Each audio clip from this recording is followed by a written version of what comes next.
नमस्कार बंधुरा चम्पा रान्नाघरे आरो एक नतून रेसिपिते सबाइके स्वागत जानाई।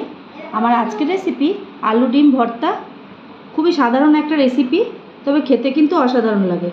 तो चलो देखते थाको এই रेसिपिटा आमि किभाबे तैरि करछि। आलू और डिम भर्ता बानानोर जन्य आमि एखाने आलूगुलो और डिमगुलो सेদ্ধ करे निয়েছি। और এই प्लेटेर मध्य आमि निয়েছি कुचनो पेঁয়াজ, टमेटो, कुचनो काँचा लंका और दुटो शुकनो लंका। एबारे डिमेर खोसाटा छाड़िए आमी रेखे दिচ্ছি। एबारे कड़ाईते आमी सर्षेर तेल दिए देব। तेलेर मध्य सबार प्रथमे आमी शुकनो लंकागुलो एकटु भेजे नेब। एबारे तेलेर मध्य कुचनो पेঁয়াজগুলো दिए देব। तेलेर मध्य खूब भालोभाবে पेঁয়াজটা नाড়িয়ে চাড়িয়ে मिशिয়ে निয়ে एर मध्य दिए देব कुचनो काँचा लंका। एबारे लंका और पेঁয়াজটা खूब भालोभाবে लाल लाल करे भेजे नेब। पेঁয়াজটা खूब सुंदर लाल लाल करे भाजा हो गेছে। पेঁয়াজ भाजाटा যত ভালো হবে এই ভর্তাটা খেতে কিন্তু ততই ভালো হবে। এবারে দিয়ে দেব কেটে রাখা টমেটো। টমেটোটা দিয়ে আবারও খুব ভালোভাবে পেঁয়াজের সঙ্গে নাড়িয়ে চাড়িয়ে একটু ভেজে নেব। টমেটোটা যাতে খুব তাড়াতাড়ি গলে যায় তার জন্য আমি একটু সামান্য নুন দিয়ে দেব। নুনটা দিয়ে আবারও খুব ভালোভাবে নাড়িয়ে চাড়িয়ে মিশিয়ে নেব। দেখো টমেটোটা নরম হয়ে গেছে। এবার এগুলোকে আমি নামিয়ে নেব। এটা আমি নামিয়ে নিয়েছি। এবারে আলুটা মাখার পালা। দেখো একটা ম্যাশারের সাহায্যে আমি আলুটাকে একটু মেখে নিচ্ছি।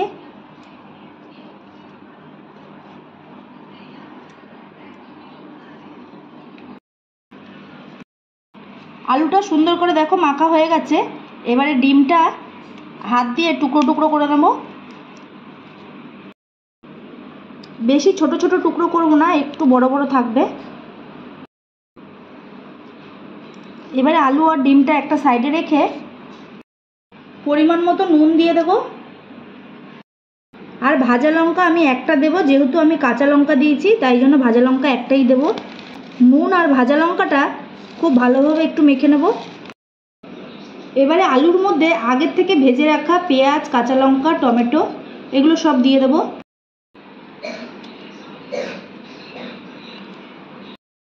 নুন আর কাঁচা লঙ্কাটা যে আমি একটু ডলে রেখেছিলাম এর মধ্যে খুব ভালোভাবে একটু মেখে নেব। এবারে সবগুলো আলু আর ডিম একসঙ্গে মেখে নেব।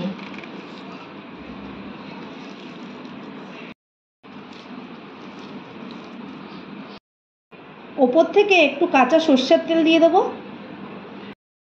তেলটা দিয়ে আবারও খুব ভালোভাবে মেখে নেব। তৈরি হয়ে গেল আলু ডিম ভর্তা।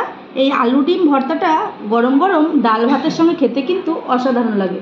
তো বন্ধুরা, কেমন লাগলো তোমাদের কাছে আমার এই আজকের ভিডিওটা? যদি ভালো লেগে থাকে লাইক, কমেন্ট, শেয়ার করে দিও।